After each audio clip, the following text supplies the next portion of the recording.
다 찾으셨으면 같이 교독하도록 하겠습니다. 제가 먼저 읽겠습니다. 이때로부터 예수 그리스도께서 자기가 예루살렘에 올라가 장로들과 대제사장들과 서기관들에게 많은 고난을 받고 죽임을 당하고 제3일에 살아나야 할 것을 제자들에게 비로소 나타내시니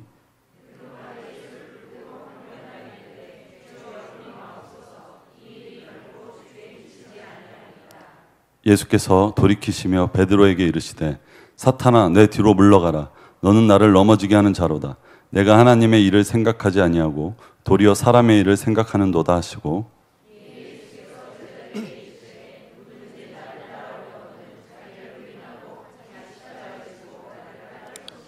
다 같이 읽겠습니다. 누구든지 제 목숨을 구원하고자 하면 잃을 것이요 누구든지 나를 위하여 제 목숨을 잃으면 찾으리라. 아멘. 수요 예배 오신 여러분 사랑하고 축복합니다.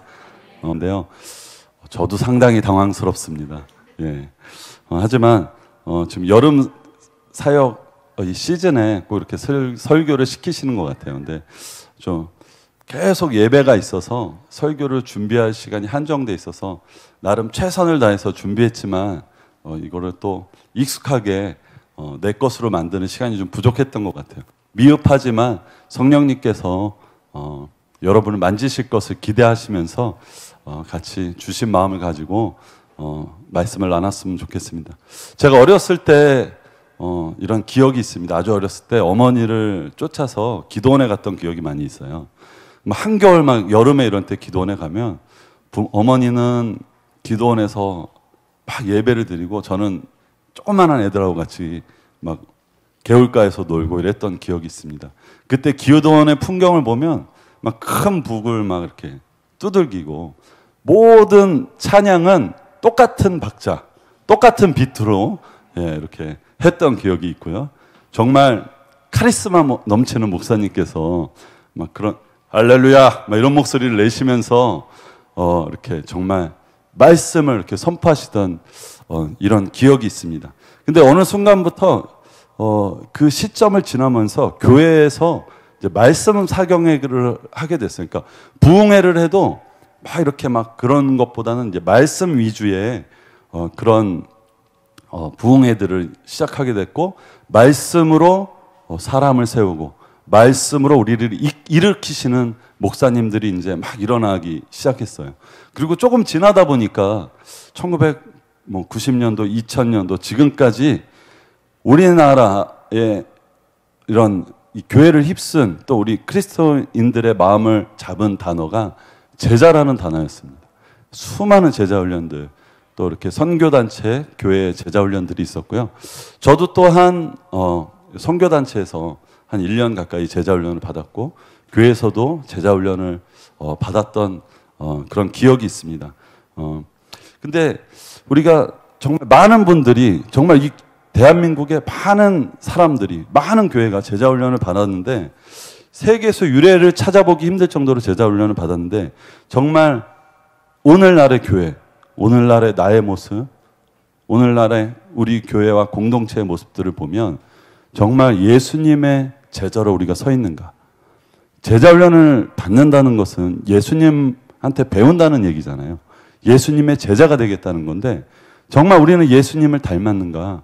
이 교회는 대한민국의 교회는 예수님처럼 가난한 자를 섬기고 그 잃어버린 영혼의 그 안타까워하는 마음으로 정말 무릎 꿇고 기도하고 온 몸을 온 사명을 다하는가라는 의문에 큰 의문을 좀 제기하게 됐습니다. 많은 제자훈련을 받은 분들이 교회에 돌아와서 물론 많은 너무나도 선한 역할 또 교회에 많은 기둥이 되시기도 하지만 가장 낮은 자리에서 남을 나보다 더 낮게 여기고 그를 섬기는 그것이 제자 아니겠습니까? 예수님이 겸손의 왕이시잖아요. 하나님이신 예수님께서 사람의 정말 가장 비천한 모습으로 오셨잖아요.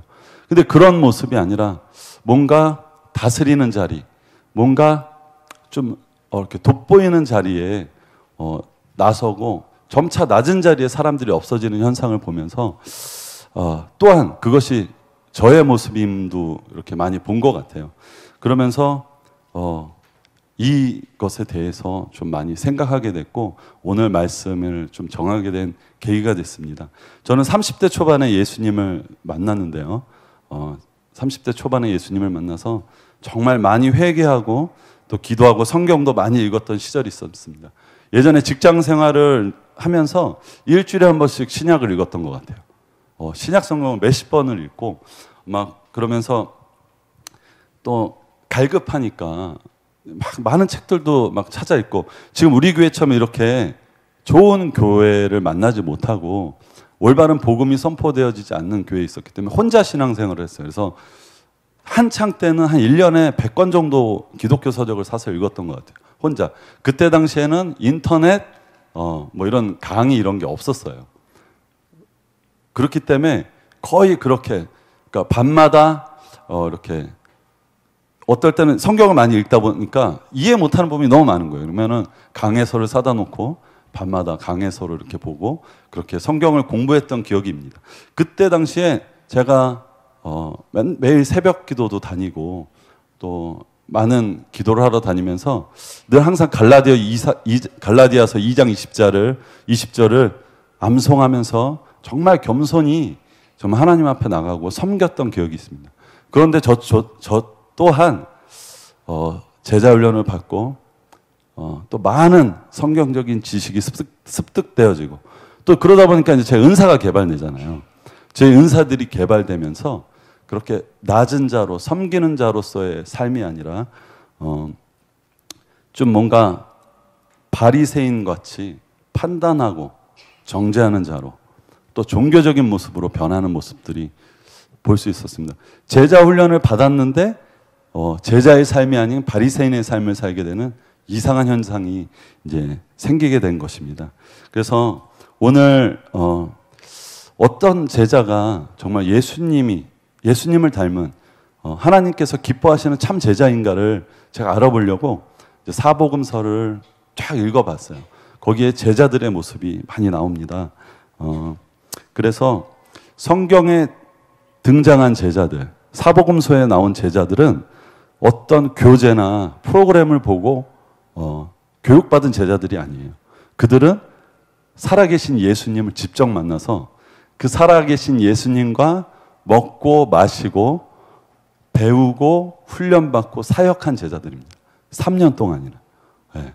정말 최고의 교육을 받은 제자들이 아닌가. 이 제자들의 모습을 보면 정말 예수님의 제자가 어떤 모습인지 볼 수 있겠다라는 생각으로 그 제자들의 모습을 좀 찾아보았습니다. 그리고선 어떻게 하면 우리가 예수님의 참 제자가 될 수 있는가? 거기에 대해서 3가지 답을 가지고 이 자리에 왔는데요. 성경에 나오는 예수님의 제자들의 첫 번째 사건은 바로 예수님이 찾아오셔서 예수님을 만난 사건입니다. 스승을 만나야지 제자가 있지 않겠습니까? 우리가 예수님을 제자가 되기 위해서는 첫 번째로 예수님을 만나야 되는 너무나 단순한 사건이 있어야 되는 것입니다. 사복음서에 나오는 그 예수님의 제자들, 그들은 살아계신 하나님, 그 예수님을 직접 만났지만 예수님의 부활하시고 또 하늘 승천하신 이후에 우리 이 시대에는 그 살아계신 예수님을 만나는 게 아니라 성령을 통한 우리가 예수님을 만나게 되는데요. 그 만나게 되는 예수님을 만나게 되는 그 통로가 무엇이냐 하면 바로 회개라는 통로입니다. 오늘 말씀도 보고 쫙 우리 신약의 성경을 쫙 읽어보면 내가 죄인임이 깨달아지는 사건들, 그러니까 성령님의 사건이죠. 성령님의 3대 사역이 있는데 그 중에 첫 번째 사역이 예수님을 믿게 하는 사역입니다. 지금 제가 설교문을 써왔는데 이것과 전혀 틀리게 나가고 있어서 제가 좀 당황하고 있습니다, 여러분. 좀 이해해 주시기 바랍니다. 지식이 짧은데 그 예수님을 만나고 구원을 받게 하는 사역이 성령님의 가장 큰 사역입니다. 그런데 예수님을 만나는 그 사건의 핵심은 회개에 있어요.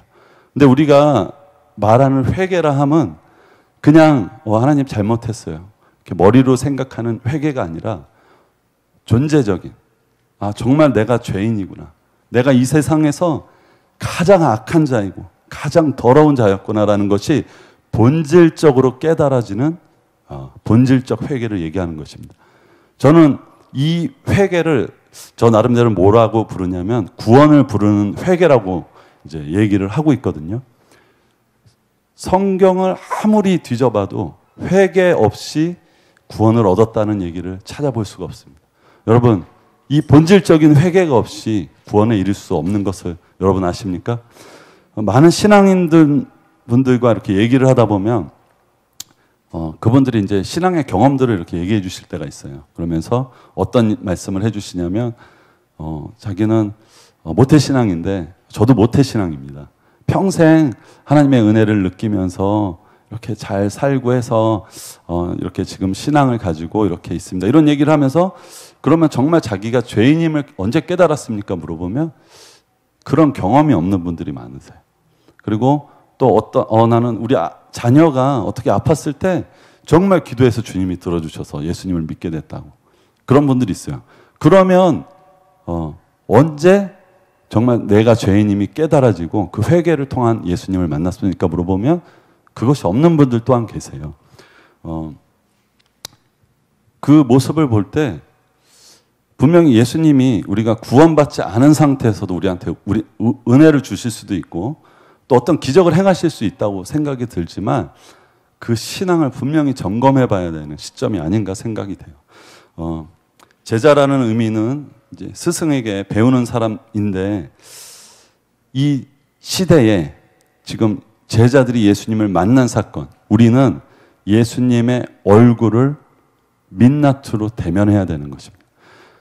주님이 우리 앞에 있다고 한번 생각해 보세요. 우리의 완전히 발가벗겨진 모습으로 우리가 그 앞에 쓸 것입니다. 우리의 죄악들, 우리의 더러움들, 얼마나 치사한 일들이 많아요. 또 그 앞에 정말 벌거진 모습으로 예수님과 대면하는 것, 이것을 예수님을 만난 사건이라고 저는 얘기하고 싶습니다. 그래서 우리가 제자가 되기 위한 첫 번째 조건은 이렇게 성령님의 일하심을 통하여서 회개를 통한 본질적인 죄인임을 깨닫고 통렬한 회개를 통한 예수님을 만남. 이것이 첫 번째 가장 기본적인 조건이라고 생각합니다. 그 제자들이 이제 그렇게 예수님을 만났습니다. 성경에 보면. 그렇게 제자들을 만났는데 그 다음에 제자들의 모습은 어땠나? 그러면 예수님의 제자가 되기 위한 두 번째 조건은 무엇인가? 또 성경을 계속 읽어봤습니다.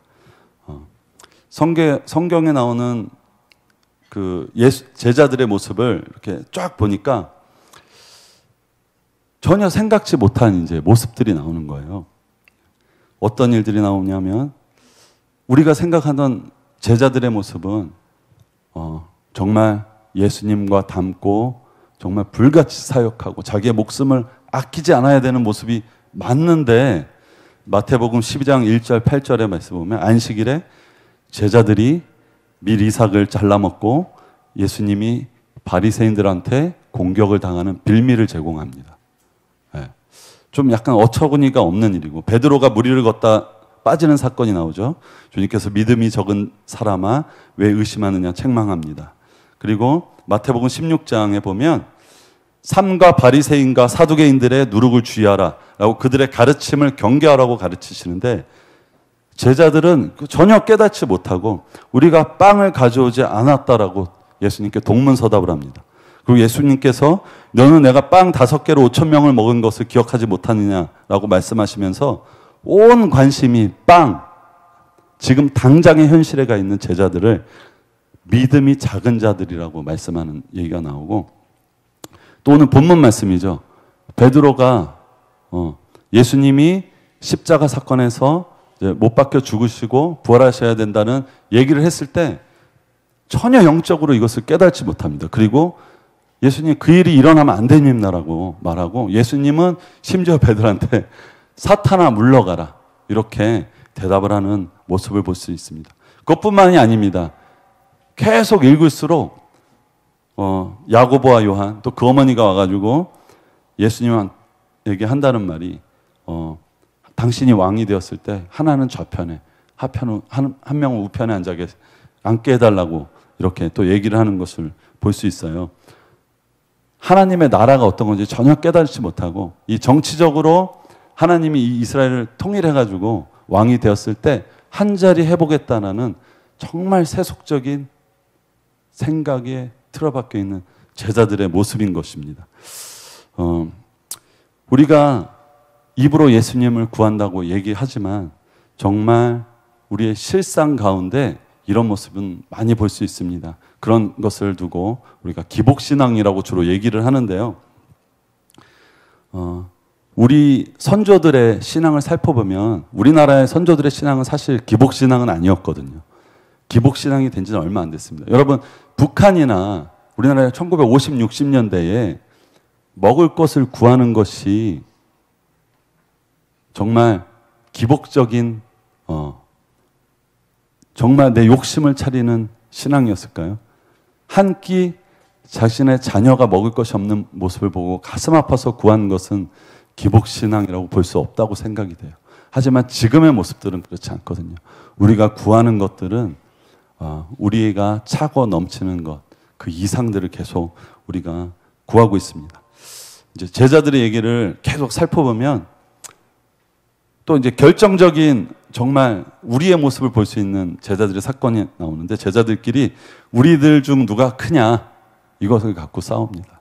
정말 우리가 너무나 많이 싸우는 모습이 아닌가 생각됩니다. 저도 사실 이 말씀을 들을 때 상당히 마음이 찔렸는데요. 우리 교회에서 누가 가장 큰지 아십니까, 여러분? 제가 제일 큽니다. 키가. 예, 전 190입니다. 예. 정말로 같이 사역하는 같은 또 회사의 동료, 또 아무리 친한 사람이라도 이 문제로는 날마다 걸려 넘어지고 또 자존심 상해하고 자존감이 낮아지고 하는 일도 우리가 많이 볼 수 있는 것 같아요. 또 한 사건이 나옵니다. 예수님이 십자가를 못 박히시기 전에 겟세마네 동산에 올라가서 정말 괴로워 죽을 지경으로 이제 기도를 하시게 돼서 제자들 데리고 가셨잖아요. 그리고 예수님은 내가 기도하고 올 테니까 너희도 깨어서 기도하라고 하고 올라가는데 내려와 보니까 제자들이 어떻게 하고 있죠? 네, 자고 있었습니다. 그런 일 2번이 반복되었어요. 저는 이걸 보면서 우리 교회 교인들이 제자보다 훨씬 낫다.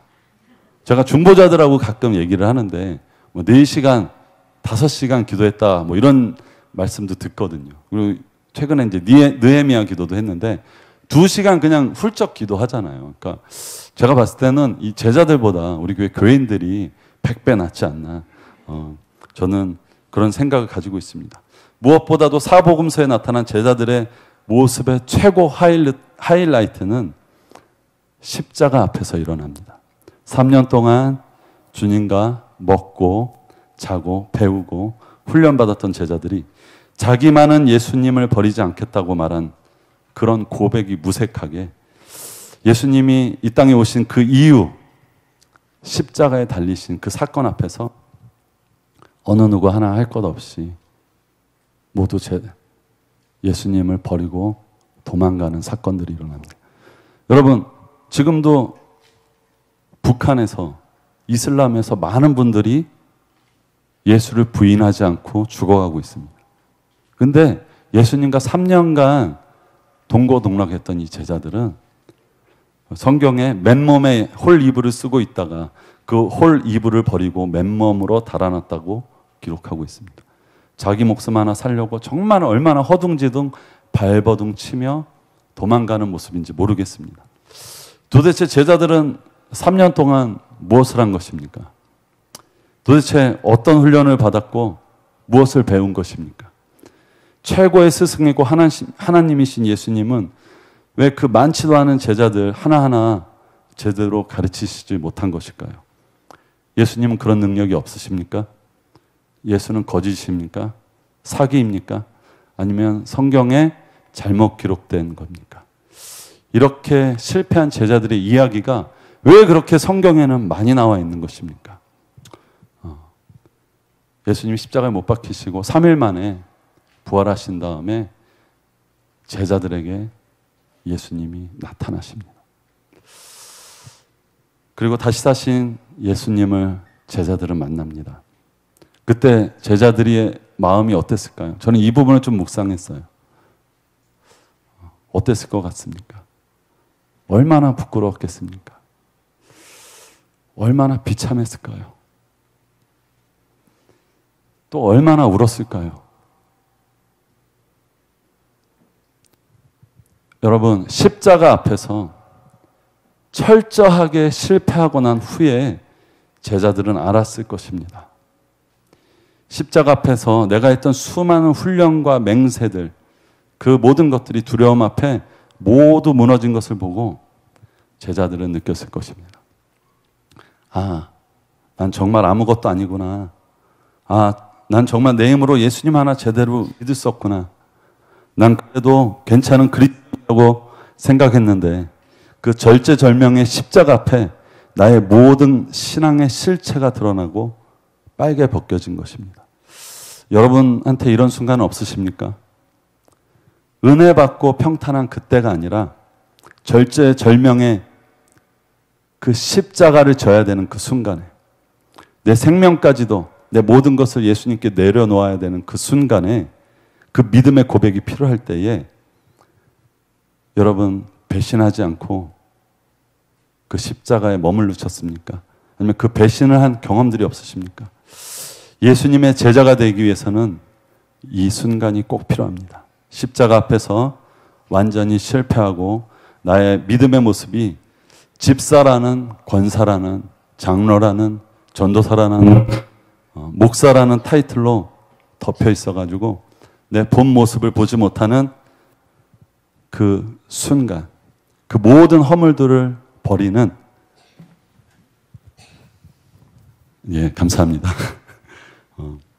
그 순간이 우리에게 반드시 필요한 것입니다. 오늘 본문 가운데서도 그 베드로의 실체가 드러납니다. 예수님께서 사탄아 물러나거나 라고 예수님이 말씀하십니다. 그리고 곧 이어서 24절에 예수께서 제자들에게 이르시되 누구든지 나를 따라오려거든 자기를 부인하고 자기 십자가를 지고 나를 따를 것이니라. 예, 그렇습니다. 예수님의 제자가 되는 두 번째 조건은 3년 훈련을 이수해야 하는 것도, 권사가 되어야 하는 것도, 몇 건의 교제를 마스터해야 되는 것도 아니라 바로 철저한 실패를 통하여서 자기 부인이 있어야 하는 것입니다. 이것이 없다면 예수님의 제자가 될 수 없는 것입니다. 사실 이 자기 부인의 삶은 그리스도인의 평생의 쌓임이기도 합니다. 저 또한 가장 치열한 싸움 중에 하나이고, 그렇기 때문에 더욱더 철저한, 가장 낮아진 실패가 없으면 이 싸움을 이기기 쉽지 않은 것 또한 사실입니다. 여러분, 직장 생활 하다 보면, 또 가정 생활 하다 보면 매일 부딪히는, 정말 나를 괴롭히고 정말 저 사람만 없으면 좋겠다라는 사람도 있고, 가정에서도 또 자녀들과 매일 싸우고, 또 부부관계에서도 그런 일이 또 일어나고, 또 교회에서도 나랑 정말 안 맞는 사람인데, 나랑 정말 안 맞는데 같은 부서에서 계속 같이 일하게 되고, 그게 1, 2주면 모르는데 1년, 2년을 보내야 되고, 막 자기가 아쉬울 때는 다 도와달라고 그러고, 하지만 내가 어려울 때는 또 아주 얄미운 그런 분들 많이 있잖아요. 그런 분들 앞에서 나의 모습이 어떤지, 내가 정말 이런 신앙의 상태가 괜찮은지, 이런 생각도 분명히 해보셨을 거예요. 저도 성령의 충만함이 떨어지고, 성령의 충만함이 떨어지면 말씀과 기도의 삶이 떨어지고, 그러면 자기 부인의 삶이 또 떨어지고, 그러면 또 성령의 충만함이 떨어지는 그런 악순환이 반복될 때가 있어요. 이렇게 악순환이 반복될 때는 이것을 거슬려서 분명히 돌파하는 힘들이 필요한데요. 그렇다면 예수님께서 이렇게 자기 부인의 삶을 왜 성경에 이렇게 넣어주셨을까?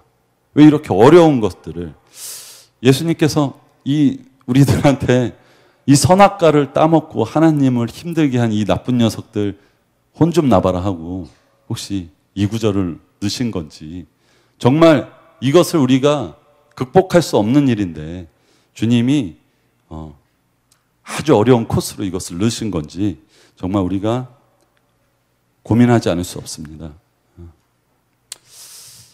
또한 자기 부인의 삶이 때로는 우리한테 정죄감을 갖게 해서 우리가 계속 정죄감으로 눌리면서 살아가는 일들을 또한 우리에게 주기도 하는데요.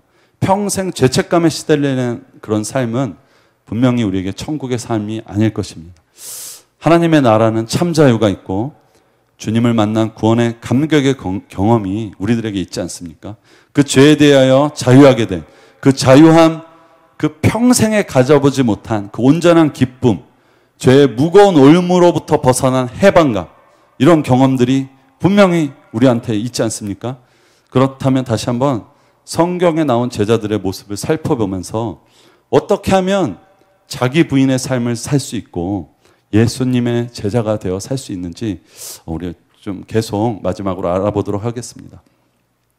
우리가 사복음서를 지나고 사도행전을 읽다 보면 갑자기 급작스러운 제자들의 반전이 일어납니다.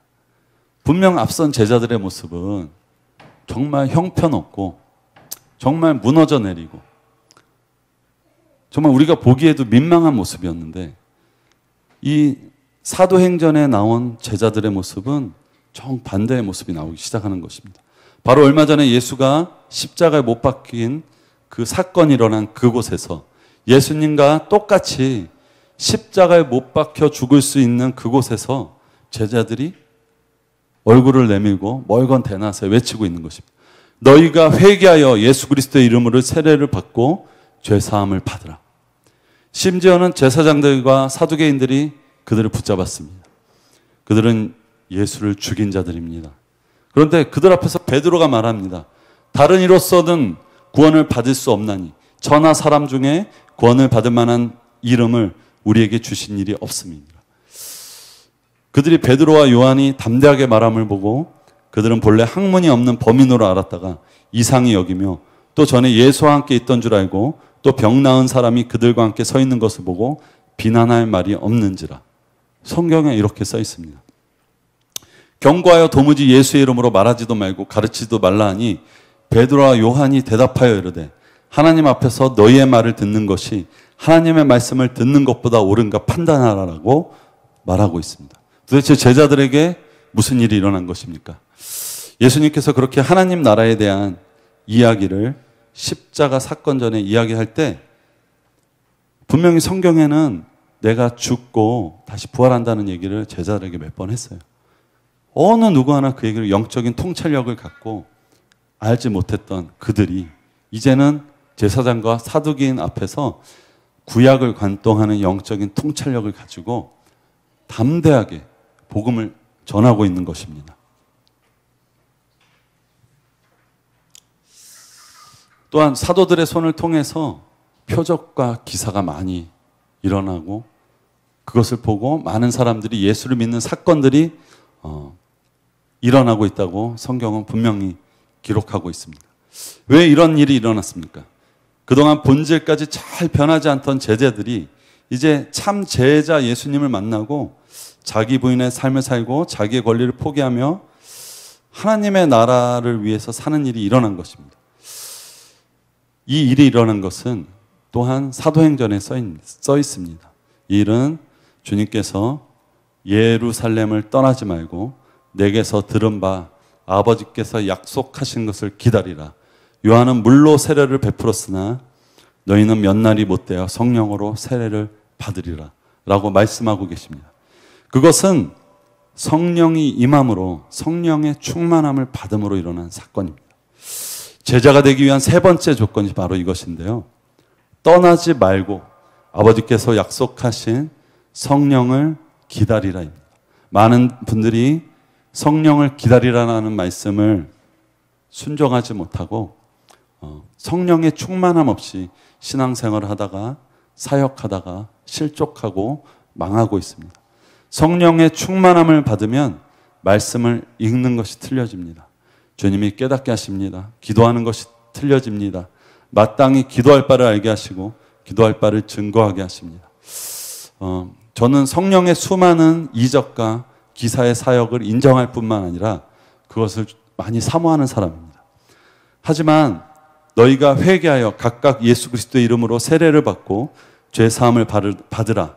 그리하면 성령의 선물을 받으리니 라는 이런 말씀의 본질을 외면한 채 회개 없이 성령만을 구하다가 죄를 이기지 못하고 자기가 부인되어지지 않고 기적과 이사만을 행하는, 정말 성령의 가장 큰 능력인 죄를 이기고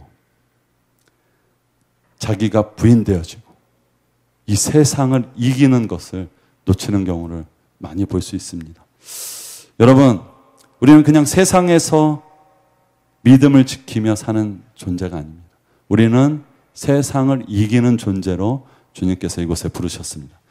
예수 그리스도의 능력, 성령의 능력을 힘입어 나갈 때에 우리는 이 세상을 이기고 죄를 이기고 주님과 연합하여 나갈 수 있는 것입니다. 우리가 회개하고 성령의 충만함을 받으면 절대로 이 세상은 우리를 감당할 수가 없습니다.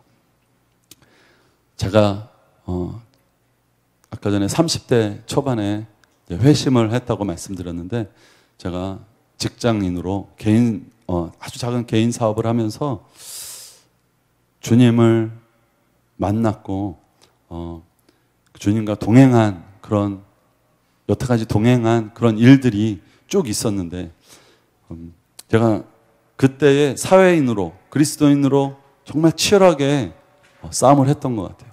예수님을 딱 만나고 바로 끊어진 죄악들도 있지만 많은 죄악들이 저의 본성에서 저의 마음을 계속 끌어내리고 정말 어렵게 저를 만들고 있었습니다. 그때에 제가 그 죄악들을 이기고 또 이 사회생활을 이기게 한 그런 많은 일들이 있었는데요. 제가 회개, 그러니까 정말 참 회개, 통렬한 회개를 한 것은 A.W. 토저 목사님의 내 자아를 버려라라는 책을 통해서입니다. 그 책을 통해서 회개의 영이 임하고 정말 내가 죄인이라는 것을 깨닫고 주님께 나아갔고, 그 다음에 제 그때의 삶이 너무 어려웠거든요. 하던 일들이 너무 안 돼가지고 너무 어려웠고, 그래서 제가 신앙의 초보이고 그 다음에 삶이 어려우니까 어떻게 하겠어요? 기도를 참 많이 했어요. 기도원을 정말 많이 갔습니다. 그러면서 신앙의 초보이다 보니까 어쩔 수 없이 기복적인 기도를 했어요. 처음에 하나님 저 좀 살려주세요. 이 사업을 좀 일으켜주세요. 근데 제가 너무나 기도를 많이 하니까 기도원에 자주 갈 뿐만 아니라 보통 한 2개월에 한 번 정도는 3일 정도 기도원을 가서 3일간 금식을 하고, 기도원이 그때 2시간 반 정도 되는 예배가 하루에 5번 있어요. 제가 저는 이상하게 되게 예배가 너무 좋아서 그 예배를 다 드렸습니다. 하루면 몇 시간을 예배를 드리는 거예요. 그러면 엉덩이가 너무 아파서 방석에도 앉아 있을 수가 없어요. 방석 2-3개 깔고 앉아서 계속 예배 드리고, 저 좀 살려달라고 기도하다 보면 염치가 없잖아요. 저도 그래도 이제 신앙 기도를 하는데 하나님이 나라라는 것도 있는 것도 알고, 그러다 보니까, 그리고 그때 당시에는 신앙의 초보니까 방언도 하지 못했습니다. 그러니까 기도를 몇 번 하고 나면 기도를 할 내용도 없어질 뿐만 아니라 염치도 없고, 그러니까 다른 기도를 하게 되는데, 그때 하나님께서 계속 부어주신 것이 있어요. 이건 제 생각이 아닙니다. 성령의 충만을 엄청나게 구한 기도를 했습니다. 성령의 충만함을 허락했어요. 내가 왜 그걸 구했는지 전 모르겠어요. 그때 당시엔 성령님에 대해서 제가 잘 몰랐습니다. 성령님을 현상이나 기적으로만 알았지 인격이신 성령님을 몰랐던 때입니다. 근데 그때 그렇게 맨날 기도하고 예배드리고 기도하고 예배드리다 보니까 제 가운데 정말 이 진흙탕이 올라오는 이 신앙이 정말 진흙탕이 사라지면서 맑은 물들이 이제 나온다는 것을 알았습니다.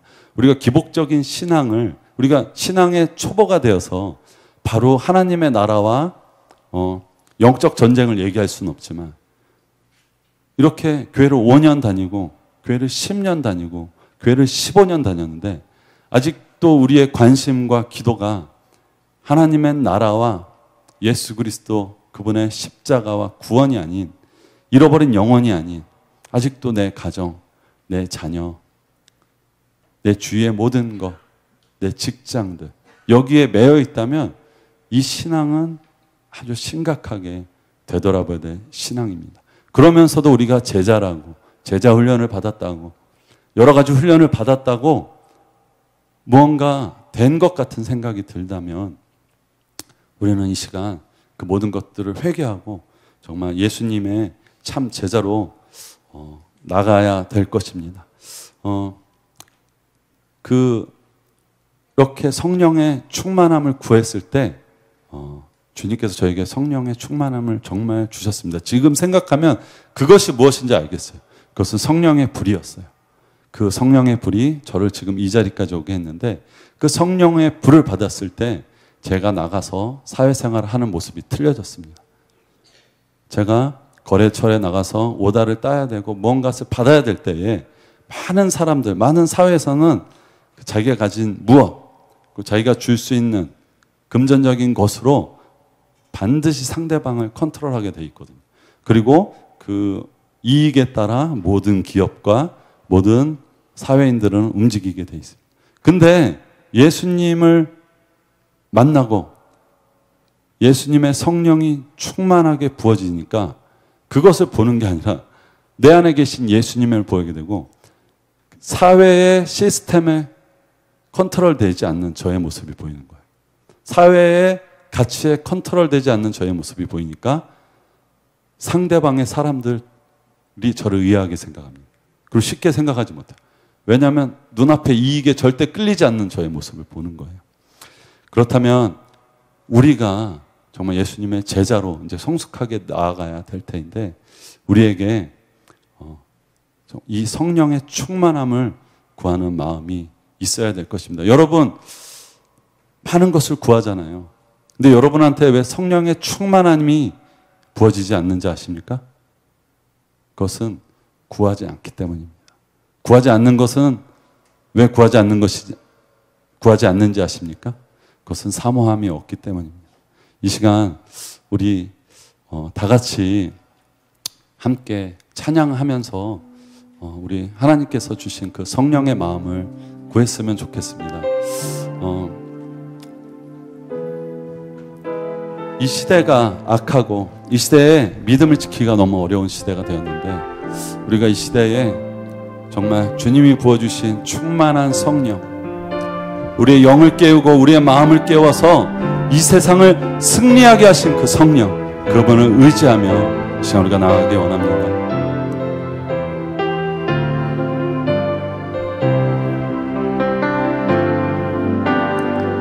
허무한 시절 지날 때 깊은 한숨 내쉴 때 그런 풍경 보시며 단식하는 분이 있네.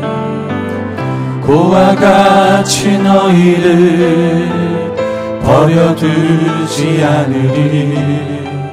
내가 너희와 영원히 함께하리라. 성령이 오셨네. 성령이 오셨네.